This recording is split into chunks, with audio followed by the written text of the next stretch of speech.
Hawaii Congresswoman Jill Tokuda said on Saturday morning, August 12, in an interview with CNN, that she believes local officials were negligent and underestimated the potential for the widespread and devastating impact of the largest forest fire in the United States in over 100 years.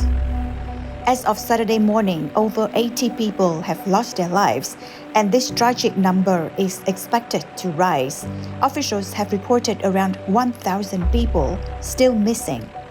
As the sky turns fiery red and the ground burns black, officials alongside the residents of the American Paradise Island are drawing painful lessons, for the risk of catastrophe will still loom in the future.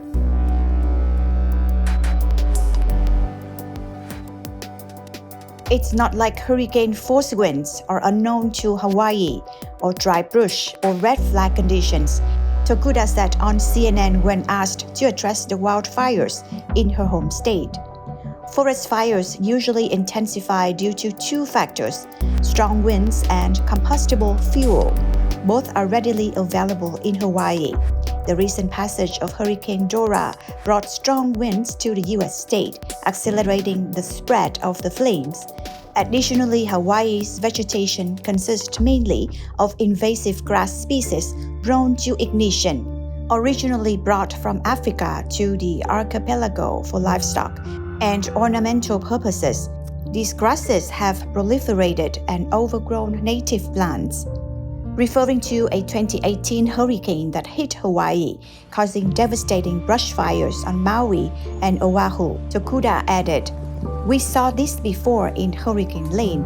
We did not learn our lesson from Lane that brush fires could erupt as a result of joining hurricane winds below us to the south.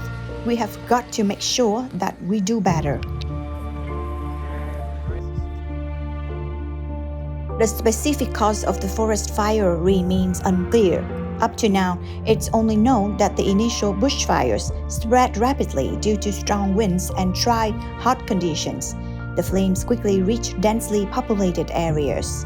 The first major fires appeared to have started just after midnight on Tuesday, August 8th. The blazes ballooned and by late morning had spread to Lahaina. Winds brought by Hurricane Dora, a Category 4 storm building over the Pacific Ocean, helped the fire zip across coastal Lahaina with alarming speed. The fire spread so quickly, some residents ran into the ocean to escape. The Coast Guard has rescued more than a dozen people from the water. By Wednesday morning, the historic town had essentially been razed to the ground. Other fires in Kula and on Belehu Road in the Central Valley picked up Tuesday afternoon.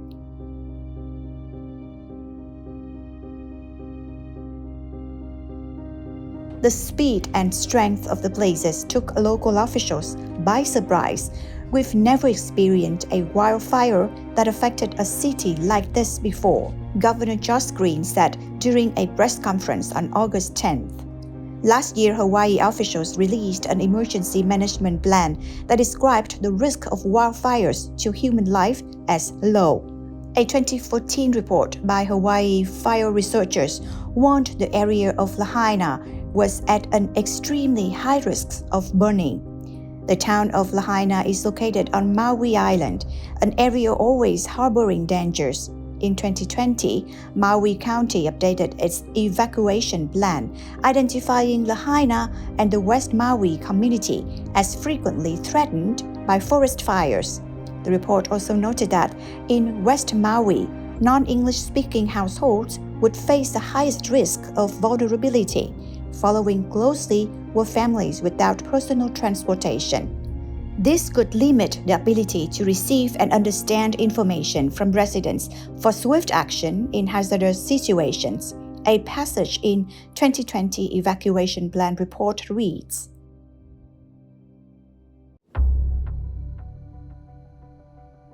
"Rapidly moving wildfires on the island of Maui in Hawaii on Tuesday night have killed dozens and displaced thousands. The town of Lahaina, established in the 18th century, has been blanketed in a blackened wasteland reminiscent of an apocalyptic film. It was once the capital of the Kingdom of Hawaii before relinquishing its status to Honolulu in 1845. The town's historic district was home to more than 60 historical sites and was designated a national landmark in 1962. The oldest house on Maui, the Baldwin Home Museum, was razed by the fires, and a beloved 150-year-old banyan tree was singed, though it remains standing. The Waiola'a Church, which is considered the first Christian church on Maui, and the 90-year-old Hongwanji Shin Buddhist temple have been destroyed as well. The tragedy in Hawaii marks the largest forest fire in the United States in over a century, since the Globe fire razed 1,000 homes and claimed 453 lives in 1918 across the states of Minnesota and Wisconsin. More recently, in 2018, the Camp Fire in California claimed the lives of 85 people and devastated the town of Paradise. Conversely, last week's wildfire in Hawaii also ranks as the most catastrophic natural disaster in the history of the state, surpassing the death toll of 60 from the 1960 tsunami disaster. Prior to that, in 1946, a tsunami swept the Big Island of Hawaii, causing the deaths of over 150 people. Following this disaster, authorities established a statewide warning system with regularly tested alarm sirens. However, this system did not sound any alarm for everyone in the recent forest fire incident.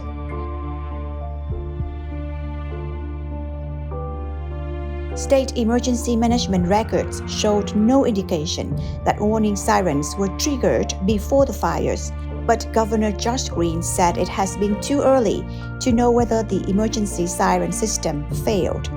According to The Guardian, local officials have identified a combination of factors that led to the nightmare scenario.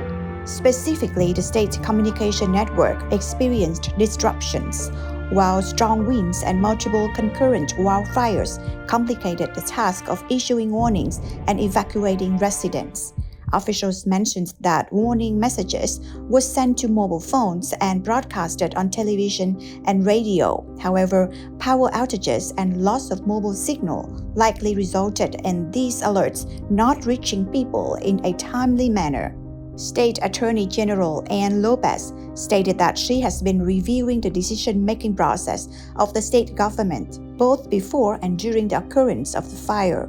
Simultaneously, Governor Green mentioned that he has requested a review of the disaster response efforts.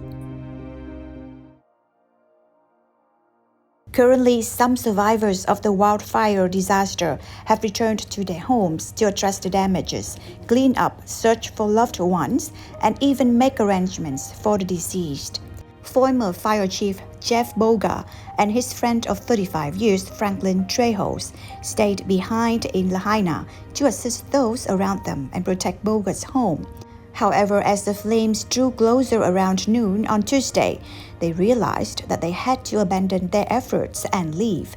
They got into their separate cars to exit the town. When Boga's car wouldn't start, the retired firefighter smashed the window and crawled out.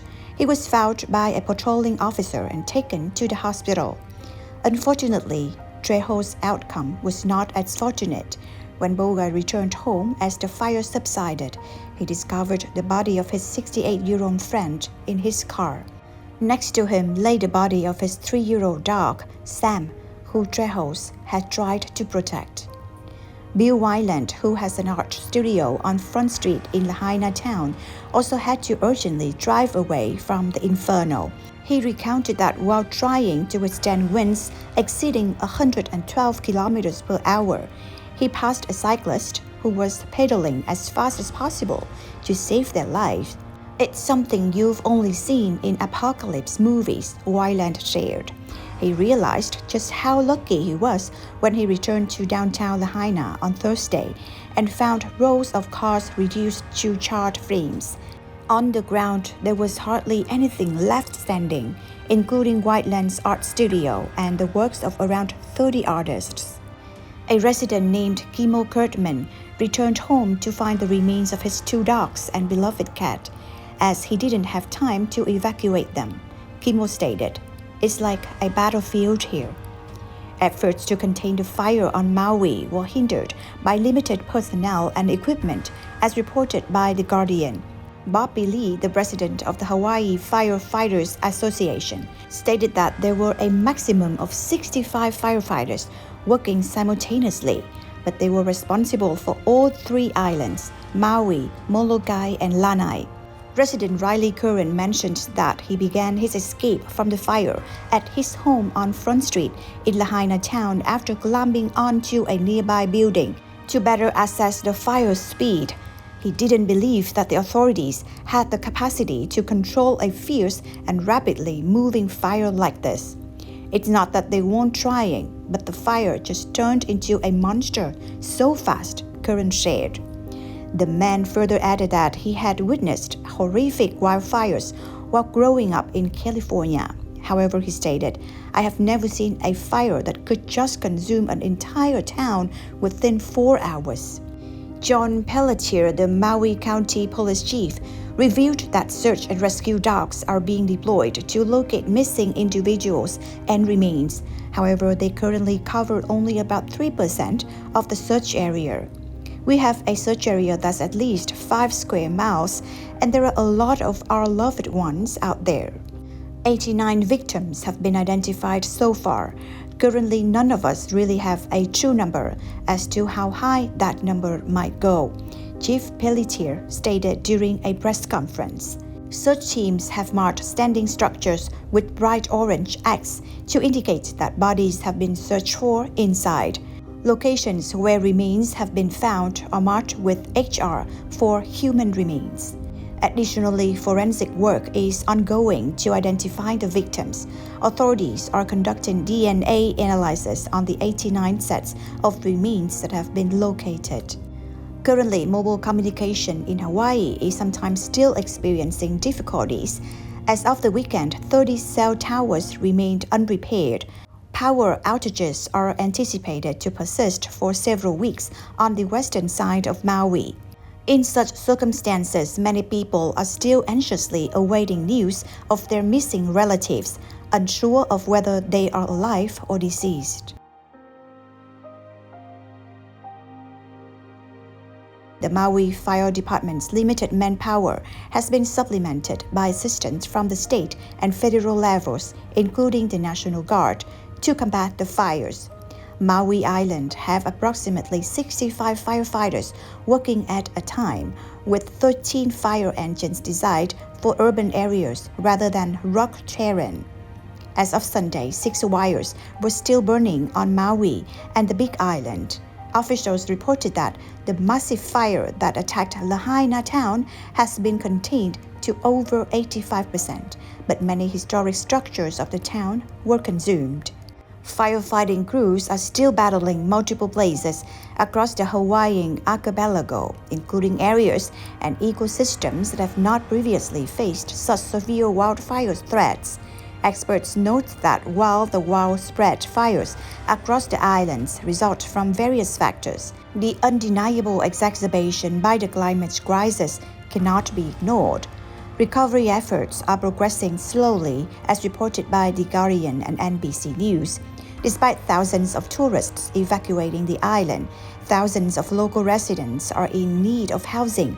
Authorities have arranged 1,000 hotel rooms for those displaced from their homes. Families are also being assisted with relocating to rental properties at no cost. More than 1,400 others are taking refuge in shelters. Governor Josh Green visited the disaster area on Saturday, describing it as an unimaginable day. He noted that efforts are now concentrated on minimizing casualties. This fire is certainly the worst natural disaster that Hawaii has faced. We are trying to support the people affected. Our focus now is reuniting families, providing them with housing and health care. Then the next goal is to rebuild, Green stated.